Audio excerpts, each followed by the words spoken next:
نوێژام کاتتان باش. کۆنستەنتین پیکەبابی شاعری یۆنانی زمانە 70 ساڵ ژیاوە لە 1863ەوە تاکو 1933. باوکو دایکی لە نێوەندی 1850کاندا لە ئەسکەندەریەی میسر نیشتەجێ دەبن و کەبابی لێرە لەدایک دەبێ. بابی بازرگان بوو، زۆر جار کەبابی لەگەڵ خۆی بردووە بۆ بەندەری لیڤەرپۆڵ لە بەریتانیا کە لە 1870دا بابی دەمرێ.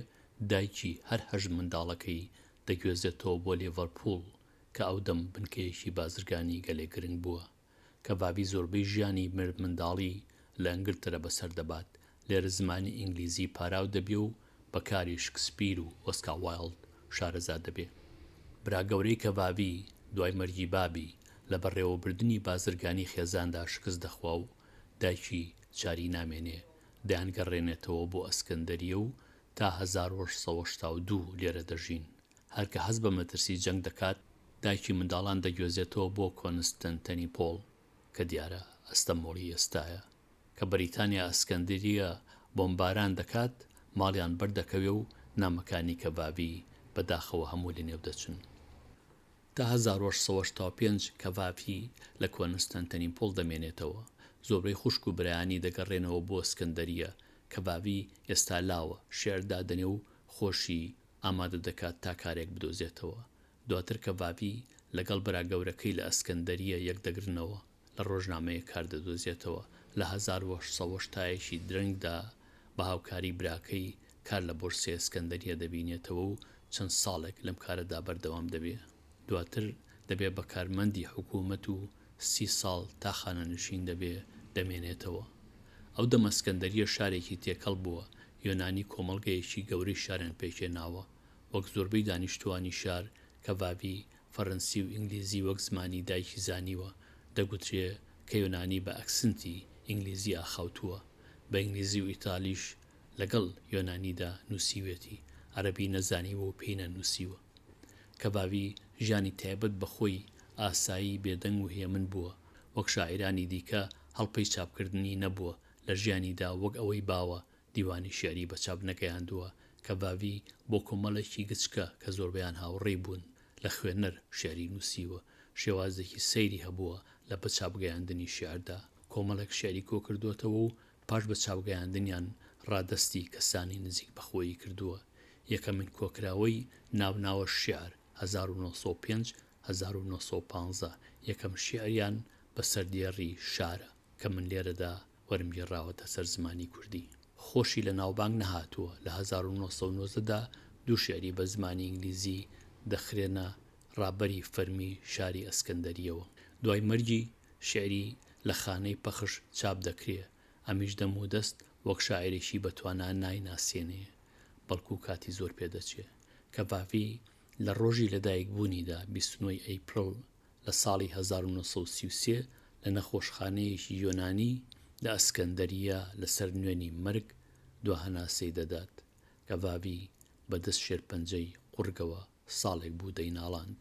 کەبابی لە ڕۆژی لەدایکبوونیدا دواکۆچ دەکات. من ڕێبافەتاهم بایەخم زۆرتر بە بابەتی ڕۆشنبیریە. سوپاسیەوە دەکەم گەر سەبسکرایبێم کەناڵە بکەن و بە هاوڕێکانتانی بناسێنن. زۆر دەربارەی شێعری کەبابی گوتراوە. بۆ نمونە دەگوترێ کەبابی پەیوەندێکی بە هێزی بەکاتەوە یا بە تافەوە هەیە. جەختی لەسەر دۆڕاوی مێژووە نەکبراوە. بابەتی شێعرەکانی لە نێوەندی چەمی شێعری هاودەمی خۆیدا نەبوون، نامۆبوون پێیان. چەند وەرگێڕاوێکی بە زمانی ئینگلیزی هەیە. دکتۆر دانیێل مەندڵسن نزیکەی 12 ساڵ سەرقاڵی وەرگێڕانی کۆبەرهەمی کەبابی بووە. ئەم وەرگێڕاوە بێهاوتایە. یەکەم لەبەرەوەی کە هەموو شێعرەکانی کەبابی لە خۆی دەگرێ، دووهەمیش یەکەم وەرگێڕاوە کە ئەو شێعرانەش لە خۆی دەگرێ کەبابی تەواوی نەکردوون. ئەمەش تا ڕادەیەکی زۆر دەرکێکمان بۆ کاتەوە بۆ تێگەیشتن لە هونەر و لە فەلسەفەی کەبابی خۆی. لە 2009دا ئەم وەرگێڕا بە چاپ دەگەیەنرێ کە لی دەپرسن جیاوازی وەرگێڕاوەکەی ئەو لەگەڵ ئەوانی دیکەدا چییە. مەندڵسن دەڵێ وەرگێڕاوی هەمان دەق ناکۆک نین لەگەڵ یەکدا بگرە تەواوکەری یەکترن.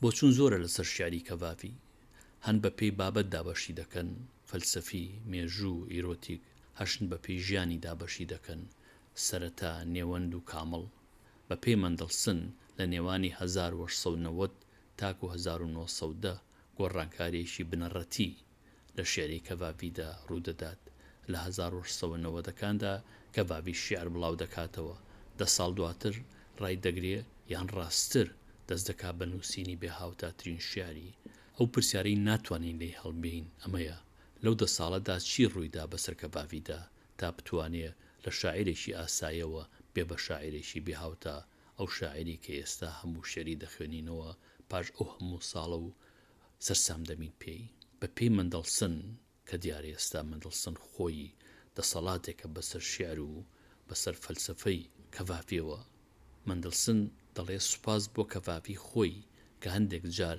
دوای 1910 بە شێعری چاپکراویدا دەچێتەوە و گۆڕانکاریان تێدا دەکات ئەو پێداچوونەوەیە هاوکارمانە لە دیتنی گۆڕانکاری لە هزر و شیعری کەڤاڤیدا یەکێک لەو شیعرانەی کەڤاڤی پێدا دەچێتەوە شیعری دەنگی ناسکە کە لە 1893دا لە تەمەنی 30 ساڵیدا دەینووسێ و ساڵێک دواتر بە چاپی دەگەیەنێ چی ڕوویدا شێعرێکی ئاسایی دەربارەی خەم بگۆڕێ بە یەکێکی بێهاوتا دەربارەی مردن مندڵسن دەپرسێ مندڵسن دەڵێ خودی مردن خۆیەتی لە نێوانی درنگانێکی 1880 و کاتی نووسینی شیعرەکە مرگ ڕوودەکاتە کەڤاڤی دوو هاوڕێی نزیکی لە بیستەکانی تەمەنیاندا دەمرن لە 1880دا پیتەری برای بەگەنجی دەمرێ هەروەک لە نێوانی 1890ەکان و زوویەکی 1900دا باپیری و مامێکی خۆشەویستی دەمرن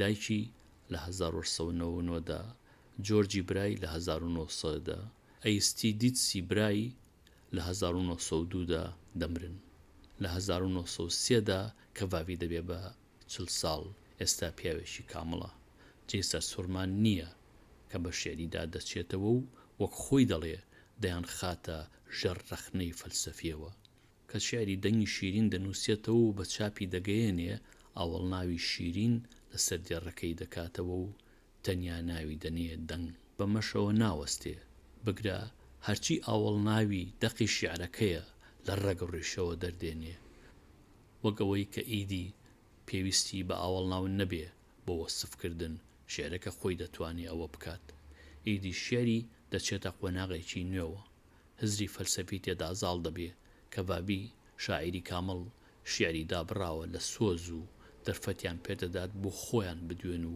هەناسە بدەن دەربارەی کەڤاڤی گەلێک گوتراوە هەڵبەت من حەز دەکەم ئەمەیان هەڵبژێرم شاعری نیشتیمان خزمەتی هەموو ئەوانە دەکات کە بە زمانی شیعری دەپەیون هەڵبەت شاعری باڵا دەتوانێت ناخی هەموو ئەوانە بجوڵێنێ کە بە هەر زمانێک دەیخوێننەوە کەڤاڤی ئەمەی دووەمیانە و ئاسۆی هزرمان فراوان و دەوڵەمەند دەکات لەم بەشەدا سێ شیعری کەڤاڤیم بۆ وەرگێڕاونەتە سەر زمانی کوردی من شێعرەکانم لە ئینگلیزیەوە وەرگێڕاوە هەرچی کەڤاڤیە بە زمانی خۆڕسکی خۆی یۆنانی نووسیونی خۆ ڕەنگە ئەمەش هۆکار بێ لەوەدا کە داخە کوردیەکەی من لە یۆنانێکە دوورکەوت بێتەوە شیعری یەکەمیان بە ناوی شارە ئەم شێعرە پێدەچێت دوو دەنگی تیابێت دوو کۆپلەیە کۆپلەی یەکەم دەنگێکە و کۆپلەی دووەم دەنگێکی دیکەیە شار شیعری کۆنستەنتین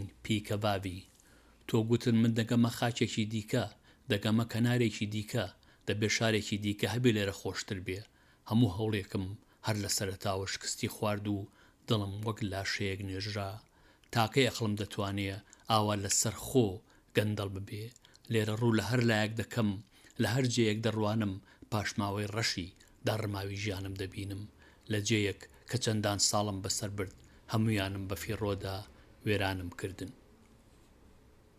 تۆ هیچ جێیەکی نوێ نابینیتەوە هیچ کەنارێکی دیکە نادۆزیتەوە ئەم شارە هەمیشە بەدواتەوەیە لەسەر هەمان شەقام دەگەڕیت لە هەمان گەڕەک پیر دەبیت لە هەمان ماڵ سەر سپی دەبێ تۆ هەمیشە لەم شارەدا دەبیت هیوا بۆ هیچ شتێک لە جێیەکی دیکە مەخوازە هیچ کەشتێک فریاد ڕسد نابێ هەموو ڕێیەکت لێداخراوە ئێستا کە تۆ ژیانت لێرە بە فیڕۆدا لەم گۆشە گچکەیەدا ئەوە تۆ لە هەموو جیهاندا وێرانت کردووە شیعری دووەم سەردێڕەکەی مۆمە.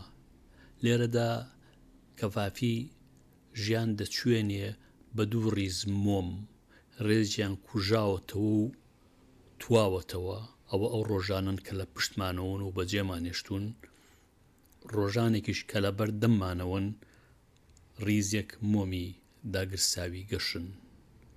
مۆم، شیعری کۆنستەنتین پیکەبابی.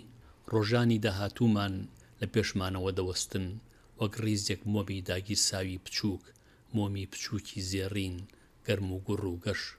ڕۆژانێکیش تێپەڕین دەکەونە پشتمانەوە وەک ڕیزێکی دڵسوتاو لە مۆمی کوژاوە. نزیکەکەیان هێشتا دووکەڵی لێ هەڵدەسێ، مۆمی سارد کوڕ و تواوە. من نامەوێت لیان بڕوانم، بە دیمەنیان دڵگرانم، بە بیرکەوتنەوەی گڕ و تینی سەرەتایان غەمژینم. بۆ پێشەوە لە مۆمی داگیرساو دەڕوانم، نامەیە ئاوڕ بدەمەوە، دەترسم بیان بینم و لەرزم لێبێ. لەو خێراییەی ڕیزی تاریک دەکشێ، لەو خێراییەی مۆمی کوژاوە کەڵەکە دەبێ. شیعری سێم یان دوامین شیعر کە لەم بەشەدا وەرم گێڕاوە، شیعرێکی کورتە بە ناوی گەڕانەوە کە سۆزێکی هێجگار باڵای تێدایە. گەڕانەوە، شیعری کۆنستەنتین پیکەبابی. گەڕانەوە. زوو زوو بگەڕێوە و بمبە، ئەوینی سۆزم بگەڕێوە و بمبە، کە بیرەوەری لەش ڕادەبێ و حەزی کۆن سەر لە نوێ بە خوێنمدا دەگەڕێ، کە لێو و پێز دێتەوە یادیان و دەست جارێکی دیکە دەیەوێ بگرێ. زوو زوو بگەڕێوە و بە شەو بمبە، کە لێو و پێست دێتەوە یادیان. من سوپاسیەوە دەکەم کە لەم بەشەدا هاوڕێم بوون، هەتاکو بەشێکی دیکە ئارام و بەختەوەر بن. لەگەڵ ڕێز و خۆشەویستی ڕێبوار فەتاح.